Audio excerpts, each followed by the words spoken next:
Frères et sœurs, nous célébrons aujourd'hui le 5e dimanche de Pâques de l'année liturgique B. La première lecture est tirée du livre des Actes des Apôtres au 9e chapitre du 26e au 31e verset. La deuxième lecture provient de la première lettre de Saint Jean au 3e chapitre du 18e au 24e verset. Nous lirons l'Évangile selon Saint Jean au 15e chapitre du 1er au 8e verset. Ces lectures nous invitent à demeurer en Dieu afin de porter du fruit pour sa gloire.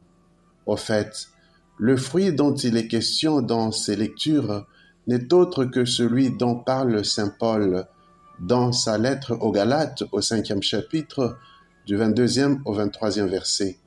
En effet, pour Saint Paul, le fruit de l'esprit est amour, joie, paix, patience, bonté, bénignité, fidélité, douceur et tempérance. Et la liste n'est pas exhaustive. La première lecture relate l'expérience de Paul, qui vient de se convertir et qui commence à prêcher au nom de Jésus, en dépit des difficultés qu'il rencontre. Paul est un exemple de quelqu'un qui porte du fruit, car désormais il demeure en Jésus.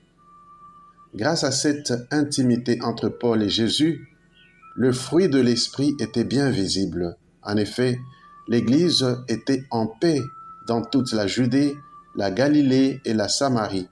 Elle se construisait et elle marchait dans la crainte du Seigneur. Réconfortée par l'Esprit Saint, elle se multipliait. Nous retrouvons l'appel à porter du fruit dans la deuxième lecture, lorsque Saint Jean nous invite à aimer non pas en parole ni par des discours, mais par des actes et en vérité, dans le respect des commandements de Dieu. Il nous exhorte ainsi à poser des actes qui manifestent que nous demeurons en Dieu. Saint Jean insiste aussi sur la vérité devant Dieu, car la vérité est aussi un fruit de l'Esprit. En fait, la vérité, c'est Jésus lui-même, d'après Jean chapitre 14, verset 6. En revanche, le père du mensonge, c'est le diable. Comme Jésus l'explique si bien dans Jean 8, 44, il dit à ce propos, « Dès le commencement, le diable s'est attaché à faire mourir l'homme. Il n'avait pu se maintenir dans la vérité parce qu'il n'y a pas en lui de vérité. Lorsqu'il profère le mensonge, il puise dans son propre bien, parce qu'il est menteur et père du mensonge. » Il nous revient donc de nous exercer à être vrais envers nous-mêmes, envers les autres et envers Dieu. Dans l'Évangile, Jésus se dit être la vraie vigne, alors que le Père en est le vigneron.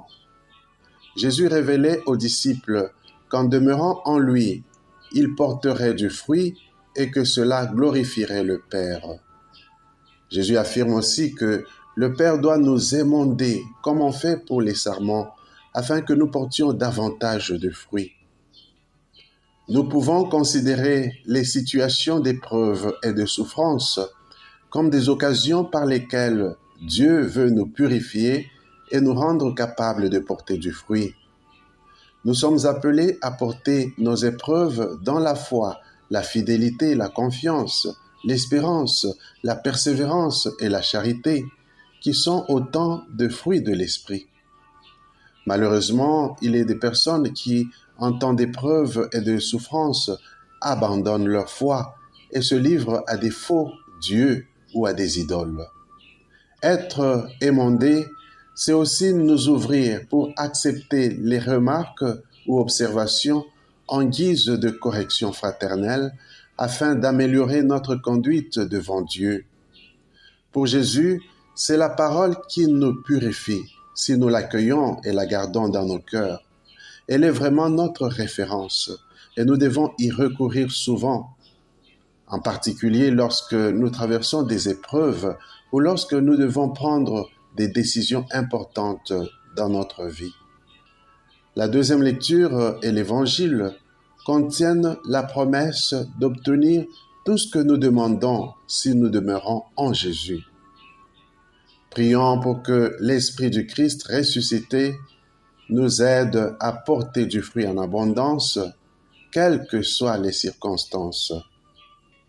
Puissions-nous devenir, grâce à lui, une vraie demeure de la Sainte Trinité. Amen.